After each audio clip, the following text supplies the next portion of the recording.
ప్రభువునందు అత్యంత ప్రియులైనటువంటి వారికి ప్రభువునాన మీకు మా యొక్క శుభాభివందనాలు తెలియజేస్తూ ఉన్నాం. ఈ దినమున మన యొక్క బైబిల్ పఠనము కార్యారంభం కంటే కార్యాంతము మేలని చెప్పి ప్రసంగి గ్రంథము 7-8 వచనాలు మనం ఆధారం చేసుకొని రాజులను గురించి అంటే దావీదు రాజు గారి గురించి మనము తలస్తున్నాము. కొన్ని విషయాలను ఇంత ముందుగా చెప్పినట్లుగా దావీదు రాజు గారి గురించి కొన్ని విషయాలు మనం విన్నాం. ఈ దినం కూడా దావీదు రాజు గారి గురించి కొన్ని విషయాలను మనము నేర్చుకుందాం. ఎందుకంటే ఆరంభము అయిపోతుంది, అంతంలో ఉంటున్నాం, మనం చివరి దినాలలో ఉన్నాం, స్వార్థపరమైనటువంటి దినంలో ఉంటున్నాం. అపోస్తలుడైన పౌలు 2 తిమోతి పత్రిక 3వ అధ్యాయంలో తిమోతికి చెప్పినట్లు అంత్య దినములలో అపాయకరమైన కాలములు వచ్చునని తెలుసుకొనుము. ఏలయనగా మనుషులు స్వార్థ ప్రియులు, ధనాపేక్షలు, బింకములాడువారు అని ఈ జాబితాలో ఉన్న దినాల్లో ఉన్నాం. స్వార్థపరమైన దినాల్లో ఉంటున్నాము ప్రియులారా. అందుకొరకు దేవుడు మనల్ని రక్షించినాడు, ఆయన సంఘంలో చేర్చినాడు. ఏదో ఒక విధానంగా ఆయన యొక్క బాధ్యత లేక ఆయన పని మందిరంలో చేసేటువంటి పరిచయం ఏది కావచ్చు, చిన్నది కావచ్చు, పెద్దది కావచ్చు, దేవుని సేవకులం కావచ్చు, పెద్దవారి కావచ్చు, పరిచారకులు కావచ్చు, మందిరంలో పనిచేసేవారు కాదు, ఏది ఏమైనా దేవుడు మనకు అప్పగించేటువంటి పనిలో మనం నమ్మకస్తులంగా జీవించడం అనేది ముఖ్యమైన విషయం. ఆ విధంగా లేకుండా ఏదో మన స్వార్థం కొరకు మనం చేయగలమని చెప్పేసి చేస్తే నష్టపోతాం. చివరికి మనకేమో లాభం ఉండదు, మనమే కాదు మన తర్వాత వచ్చిన కుటుంబానికి కూడా క్షేమం ఉండదు, ఆశీర్వాదం ఉండదు. సౌలు కుటుంబం లాగా అయిపోతుంది.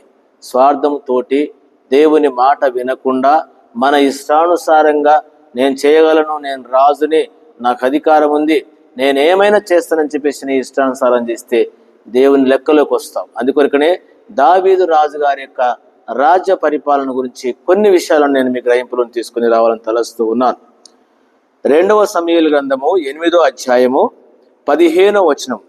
దావీదు ఇశ్రాయేలందరిపైన రాజై తన జనులందరినీ నీతి న్యాయములను బట్టి ఏలుచుండెను. గమనించండి, దావీదు గారి యొక్క రాజ్య పరిపాలన రాజైనాడు. ఇంతకుముందు చెప్పినట్లుగా మందస విషయాల్లోనూ దేవుని మందిరము విషయాల్లో కూడా తను ఎట్లా ఉన్నాడో మనం చూసినాము.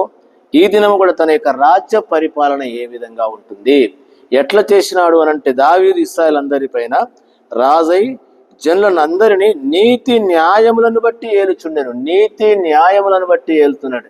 ఎట్లా పరిపాలిస్తున్నాడు, ఏ విధంగా చేస్తున్నాడు? ఆయన రాజ్యంలో నీతి ఉంది, న్యాయం ఉంది. నీతి న్యాయం ఉంది. ఈ దినాలలో సంఘాన్ని పరిపాలించే మనము, సంఘాలను నడిపే మనము, పరిచర్య చేసేటువంటి మనము వాస్తవంగా నీతి న్యాయం ఉన్నదా?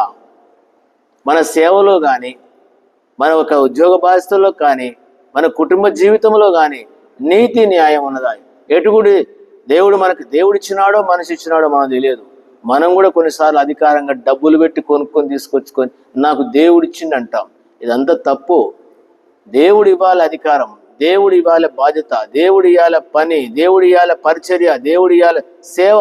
అది నీకు లాభం ఉంటుంది, నీ కుటుంబానికి లాభం ఆశీర్వాదం ఉంటుంది. లేకుంటే దాన్ని గుంజుకుంటే, నీకు సామర్థ్యం చేసుకుంటే దానివల్ల నష్టపోతాం. ఒక విషయం చెప్తాను వినండి. ఎందుకంటే ఇక్కడ దావీదు గారి యొక్క రాజ్య పరిపాలన ఎట్లా ఉందంటే, రాజైన తన జనులు అందరి నీవు సేవ చేస్తున్న నీ సంఘం కావచ్చు, నీ పరిచర్య కావచ్చు, ప్రజలందరి విషయము నీతి న్యాయములతో నీ పరిచర్య చేయాలి, నీ సేవ చేయాలి. నీతి అనేది నీకు అవసరం, న్యాయం అనేది నీకు అవసరం, యథార్థ అనేది అవసరం. అందుకనే దావీదు గారి గురించి తన రాజ్య పరిపాలన రాయబడి ఉంది. మొదటి దినవృత్తాంతముల గ్రంథంలో కూడా ఈ మాట రాయబడి ఉంటుంది. మొదటి దినవృత్తాంతముల గ్రంథము 18వ అధ్యాయములో 14వ వచనం. ఈ ప్రకారము దావీదు ఇశ్రాయేలు అందరి మీదను రాజయుండి తన జనులందరికీ నీతి న్యాయములను జరిగిస్తుంట. అందరికీ నీ గురించి ఏం చెప్తారు? నీ పరిపాలన లేక నీ పరిచర్య, నీ సేవ, నీ బాధ్యత సంఘంలో ఉన్న వాళ్ళు ఏం చెప్తారు?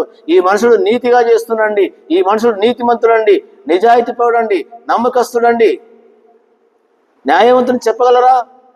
చేస్తున్నారా? అది చేయకపోతే నేను చేసేటువంటి పరిచర్య కావచ్చు, పని కావచ్చు, అక్కడ ఆయన రాజరికం రాజు ఆయన.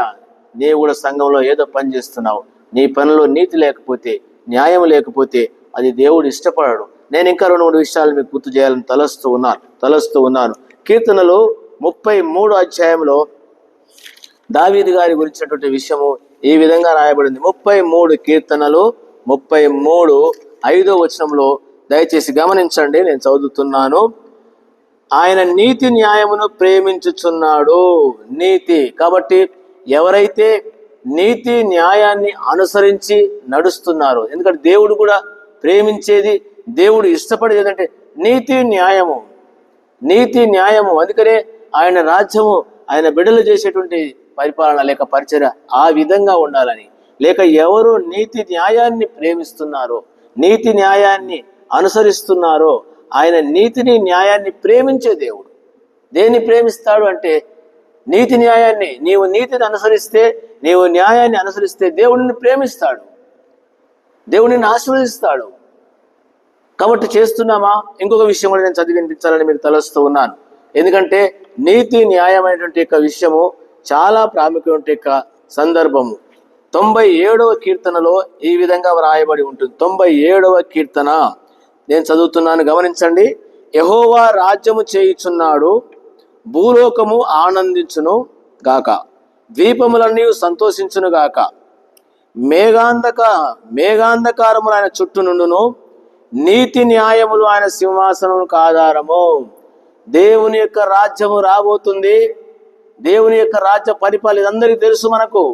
ఆయన రాజ్యం ఏ విధంగా ఉంటుంది, ఆయన పరిపాలన నీతి న్యాయంగా ఉంటుంది. అందుకనే దావీదు గారి రాజ్యము, దావీదు గారి యొక్క పరిపాలన, ఆయన రాజ్యం ఏ విధంగా నీతి న్యాయంగా ఉంది.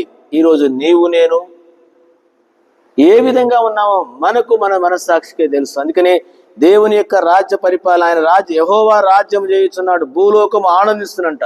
నువ్వు సేవ చేస్తే, నువ్వు సంఘంలో పరిచర్య చేస్తే, నీ ద్వారా సంఘానికి ఆనందం ఉందా, సంతోషం ఉందా, మేలుందా, లేక బాధ ఉందా? నీ ద్వారా బాధపడుతున్నారా? ఎందుకు? నీతి లేకపోతే, న్యాయం లేకపోతే. ఓ చిన్న ఉదాహరణ చెప్పాలని నేను తలస్తూ ఉన్నాను, గమనించండి. రోమాపత్రిక 8వ అధ్యాయంలో అపోస్తలుడు పౌలు రోమా సంఘాన్ని గురించి ఈ విధంగా రాస్తూ ఉన్నాడు. రోమా సంఘాన్ని గురించి ఈ 8వ అధ్యాయంలో ఈ విధంగా వ్రాయబడి ఉంటుంది. నేను చదువుతున్నాను, గమనించండి. ఈ యొక్క సృష్టి కూడా ఏం కలిగిందంటే ఒక నిరీక్షణ కలిగినటువంటి సందర్భమును మనము చూడగలం, మనం చూస్తున్నాం. నిరీక్షణతో ఏమైందంటే ఏలైనగా రోమాపత్రిక 8వ అధ్యాయం 18, మన ఎడల ప్రత్యక్షము కావు మహిమెదుట ఇప్పటి శ్రమలు ఎనదగినవి కావు. 20-21, ఏలైనగా సృష్టి నాశనమునకు లోనైన దాస్యములో నుండి విడిపింపబడి దేవుని పిల్లలు పొందబో మహిమగల స్వాతంత్రమును పొందుదను నిరీక్షణ గలదాయి, స్వేచ్ఛగా గాక దాన్ని లోబర్చిన వానికి మూలముగా వ్యర్థపరచబడను. సృష్టి ఇది వరకు ఏకగ్రీవంగా మూలుతుందంట. భూలోకం నుండి మనుషులు చేసిన దుర్మార్గతను బట్టి, దుష్టత్వాన్ని బట్టి భూలోకం మూలుగుతుంది. ఆయన పిల్లలు పొందబోయేటువంటి ప్రత్యక్షత ఆ 1000 రాజ్యం కొరకు, దేవుని పరిపాలన కొరకు సృష్టి కూడా మిగులు ఆశపడుతూ ఉంది. కాబట్టి నీ యొక్క సేవ, నీ పరిచర్య, సంఘములో చేసేటట్టు మన గురించి సృష్టి ఏమంటుంది, లేక సంఘం ఏమంటుంది, దేవుడు ఏం ఆలోచిస్తున్నాడు? అందుకనే మళ్ళా 97వ కీర్తన నేను చదువుతున్నాను, వినండి. 97, యెహోవా రాజ్యం చేయుచున్నాడు, భూలోకము ఆనందించును గాక, దీపములన్నీ సంతోషిస్తాయంట, మేఘాంధకారములు ఆయన చుట్టూగా ఉన్నాయి.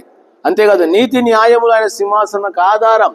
నీతిని ప్రేమించే దేవుడు, నీతి న్యాయాలైన సింహాసనకు ఆధారం. నీ ఆధారం ఏంది? మోసమా, తప్పుడు జీవితమా? అందుకొరకనే ఈ మాటను గమనించవలసిన విషయంగా ఉంటున్నాం. మనం కూడా మన యొక్క జీవితంలో, విశ్వాస జీవితం కావచ్చు, సేవా జీవితం కావచ్చు, పరిచర్య విధానం కావచ్చు, ఏదైనా దేవునికి నీతి న్యాయంగా జరిగించే వారంగా ఉంటే అది మనకు మేలుకరంగా ఉంటుంది. చివరిగా మరొక మాట చదవాలని మీకు తలస్తూ ఉన్నాం. మత్తయి సువార్తలో యేసుక్రీస్తు ప్రభువారు ఈ విధంగా సెలవిచ్చినారు. యేసు ప్రభువారు, మన ప్రభువే ఈ విధంగా సెలవిచ్చినారు. ఏమని అంటే 6వ అధ్యాయము 32వ వచనము ఈ విధంగా ఉంటుంది.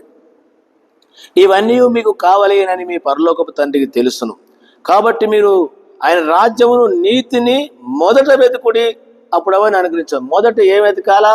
ఆయన రాజ్యాన్ని, నీతిని వెతకాలి. మనం ఏ విధంగా జీవిస్తున్నాం? మన జీవిత విధానం నీతిగా ఉందా? న్యాయంగా ఉందా, మోసయుక్తంగా ఉందా? ఉంటే నష్టపోయే వాళ్ళం. అందుకనే దావీదు యొక్క రాజ్య పరిపాలన నీతి న్యాయంగా జరిగిస్తూ వచ్చినాడు. తన యొక్క నీతి, దానిని బట్టే నీతిమంతుని పిల్లలు భిక్షమెత్తుట గాని వారి సంతానం నేను అడుక్కోవడం చూడలేదంటాడు. కాబట్టి నీ తదంతరము నా తదంతరము మన పిల్లలు కూడా ఆ విధంగా మేలుకరంగా జీవించాలంటే నీ సేవ కావచ్చు, ఏదైనా నువ్వు చేసేటువంటిది విశ్వాస జీవితమే కావచ్చు, నీతి న్యాయం అనేది అవసరమైన విషయం. అదే దావీదు గారు కలిగి ఉన్నాడు. తన జీవితంలో ఎంతసేపు ఉన్నా నీతిని కాపాడుకున్నాడు, యథార్థతను కాపాడుకున్నాడు, న్యాయాన్ని కాపాడుకున్నాడు. కొన్నిసార్లు అవిధేయుడైనా తిరిగి దేవుని దగ్గర సమకూర్చబడ్డాడు. కాబట్టి ఈ మాటలు ఏంటంటే మనము ఒకవేళ మనం ఏం చేస్తున్నామో విశ్వాస జీవితంలో మనం చేసేటువంటి పనిలో నీతి న్యాయం ఉందా, లేక మోసము యుక్తి ఉపాయాలు ఉన్నాయా? ఆ విధంగా ఉంటే నష్టపోతాం. అట్లాంటి వారు దేవుని రాజ్యానికి వెళ్ళరు. ఇంకొక చిన్న మాటను చదివి నేను ముగిస్తాను. 15వ కీర్తనలు 15లో కూడా దావీదు గారు ఈ విధంగా సెలవిచ్చినాడు.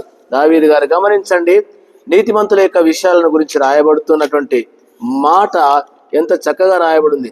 యెహోవా నీ గుడారములో అతిథిగా ఉండదగిన వాడేవాడు, నీ పరిశుద్ధ పర్వతం మీద నివసింపదగిన వాడేవాడు.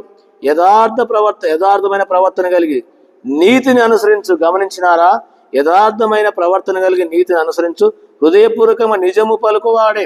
అటివాడు నాలుకతో కొండలాడు, తన చెలికానికి కీడు చేయడు, తన పొరుగువాని మీద నిందమోపడు. అతని దృష్టికి నీచుడు అసహ్యుడు. అతడు యెహోవా యందు భయభక్తులు గల వారిని సన్మానించును.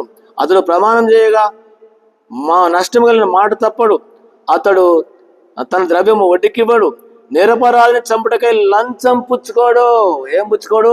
ఈ రోజుల్లో లంచాలు, న్యాయాన్ని తిప్పివేస్తూ అన్యాయాన్ని పైకి తీసుకొచ్చేటువంటి వారులారా, నీతిమంతుడు కూడా లక్షణాలు. ఇట్లాంటి వాడు దేవుని దగ్గర ఉంటాడు. ఈ నీతిని విడిచిపెట్టి ఈ లంచాలు ఇచ్చి వడ్డీకి ఇచ్చుకుంటూ మోసం చేసుకుంటూ దేవుని యొక్క పరిచర్య కావచ్చు, పనులు కావచ్చు చేస్తే ఏ విధంగా ఉంటాం? అందుకనే ఈ మాటలు వింటుంటే మనము ఇట్లాంటి వాడు దేవుని రాజ్యంలో ఉండలేడు. అంటే దీనికి విరోధంగా ఉన్నవాడు ఎవరు ఉంటారో ఇక్కడ రాయబడింది. ఎవరు ఆయన గుడారంలో లేక ఆయన సందులో ఉంటారంటే నీతి, యథార్థపరమైన ప్రవర్తన కలిగి నీతిని అనుసరించేవాడు. అందుకనే దేవుని రాజ్యానికి పోవాలంటే నీతి అవసరం. ఇటు చెప్పుకుని పోవాలంటే చాలా విషయాలు వస్తాయండి జ్ఞాపకంలోనికి. సామెతల గ్రంథంలో అంటాడు, ఉగ్రత దినం మంది ఏం ఎక్కర రాదంట, ఆస్తి ఎక్కరకు రాదు, నీతి మరణం నుంచి రక్షిస్తుంది.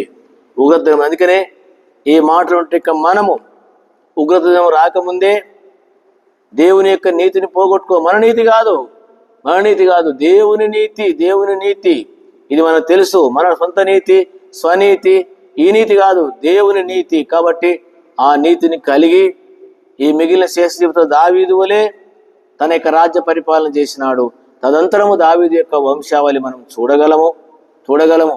ఆ విధంగా నీవు నేను ఉండాలని ప్రభు కోరుతున్నాడు. ఆ విధంగా మనం ఈ వాక్య వెలుగులో తీర్మానం చేసుకుని జీవిస్తాం. ప్రభు సహాయపడును గాక. ప్రియమైన తండ్రి, భాగాన్ని దీవించి మీరు ఆశీర్వదించి మేలుకై జ్ఞాపకం చేసుకోమని యేసునామమున ప్రార్థన చేడుకుంటున్నాను తండ్రి. ఆమేన్. మన తండ్రి అయిన దేవుని యొక్క ప్రేమ, మన ప్రభువైన యేసుక్రీస్తు కృప, పరిశుద్ధాత్మ సహవాసం చేరి మనందరికి తోడై ఉండును గాక. ఆమేన్.